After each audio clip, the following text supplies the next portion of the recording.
हजरत यसे की परेशानियों में इजाफा होता गया क्योंकि वो हर गुजरते दिन के साथ बूढ़े और कमज़ोर होते जा रहे थे। वो लोगों की रहनुमाई के लिए एक इंसाफ पसंद और दियानतदार आदमी की तलाश में था। हजरत यसे रजी अल्लाह अन्हा की 3 बहुत सख्त शराइत थीं। पहली, वो सारा साल रोज़ा रखीं। दूसरा, वो साल की तमाम रातें इबादत में गुजारे। तीसरा, इसे कभी गुस्सा नहीं करना चाहिए। इसने अपने तमाम साथियों को मुलाकात के लिए जुमा किया और 3 शराइत का ऐलान किया। सब हैरान होकर खामोश हो गए। ऐसी नज़म व ज़ब्त की ज़िंदगी कौन जी सकता है, ये नाकाबिल अमल लगता है। पैगंबर यसे को अगर हम में से कोई नाइब चाहे तो अपनी शराइत पर समझौता करना पड़ेगा। कि एक आदमी ने लोगों के दरमियान खड़े होकर ये दावा किया। इसने तीनों शर्तें पूरी की। इसे अपना नाइब मुकर्रर किया। इस शख्स का नाम ज़ौलकफल था। वो सबा सॉयरा लोगों के मसाइल सुनता और इनकी मदद करता। इसने सिर्फ दोपहर को एक झपकी ली थी, इसलिए जब वो आराम कर रहा था तो कोई इसे परेशान ना करे। हजरत यास की शराइत पर खुलूस नियत से अमल करने पर सब ने ज़ौलकफल की तारीफ की। और ज़ौलकफल से सब खुश थे सिवाय एक के। शैतान चाहता था कि ज़ौलकफल नाकाम हो जाए और इसका साफ रिकॉर्ड बर्बाद कर दिया जाए।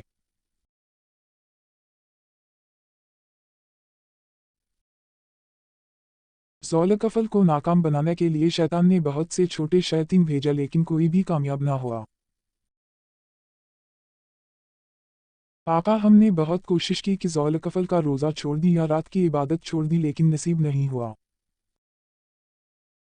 हमने इसे गुनाह दिलाने की कोशिश भी की, इसने हमारी सरगोशियां नहीं सुनी। ऐसा लगता है कि हमें इस काम के लिए किसी माहिर की ज़रूरत है। अच्छा, इसे मेरे पास छोड़ दो, मैं इसका ख्याल रखूंगा। शैतान ने मामला अपने हाथ में लेने का फैसला किया। इसने ज़ौलकफल की कमज़ोरी के बारे में सोचा और वह हमला करने का फैसला किया। जब ज़ौलकफल थक जाता है और वो आराम करने के लिए लेट जाता है तो इसे पागल करने का अच्छा वक्त होता है। वो रोज़ा से होगा और सो रहा होगा, इसका दिमाग ख़त्म हो जाएगा, शैतान ने सोचा।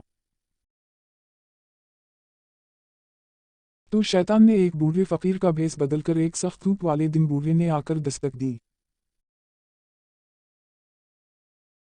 दोपहर को ज़ौलकफल के दरवाजे पर परेशान और थके हुए ज़ौलकफल ने पूछा, वह कौन है? एक बूढ़ा अज़ियत ज़दा आदमी। ज़ौलकफल ने दरवाज़ा खोला। बूढ़े ने फौरन चीखना शुरू कर दिया। वो रोता और रोता रहा और अपने रिश्तेदारों के ज़ुल्म और नाइंसाफ़ी की एक लंबी दास्तान सुनाई। वो घंटों चलता रहा। ज़ौलकफल को सब्र और शफ़क़त के साथ सुना। ज़ौलकफल की ज़रूरी मेहनत का वक्त ख़त्म हो गया। ज़ौलकफल ने बूढ़े से कहा कि वो मामला अदालत में ले जाए और इसके साथ इंसाफ किया जाएगा। इस शाम के बाद ज़ौलकफल ने बूढ़े के आने का इंतज़ार किया लेकिन वो नहीं आया। ज़ौलकफल ने रात मामूल के मुताबिक इबादत में गुजारी और सबा को इसने बूढ़े के आने की उम्मीद की, मगर इसका कोई निशान नहीं था। ज़ौलकफल बहुत थका हुआ था क्योंकि वो 2 दिनों से एक पल भी नहीं सोया था। दोपहर आई और ज़ौलकफल खुशी खुशी झपकी लेने के लिए बिस्तर पर चला गया। किसी ने इसके दरवाजे पर दस्तक दी।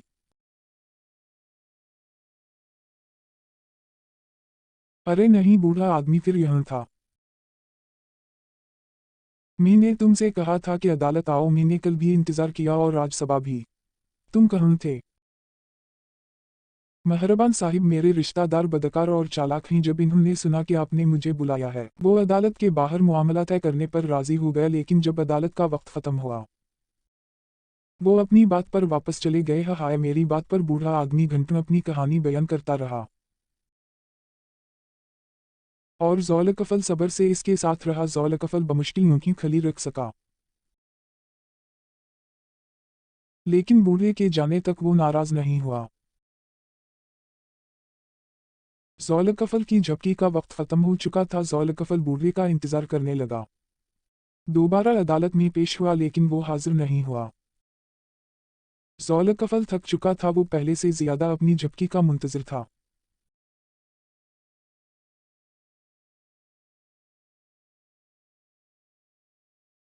बूढ़ा आदमी उसी दोपहर को आया और ज़ौलकफल के घर का दरवाज़ा पीटने लगा। दरवाज़ा खिला।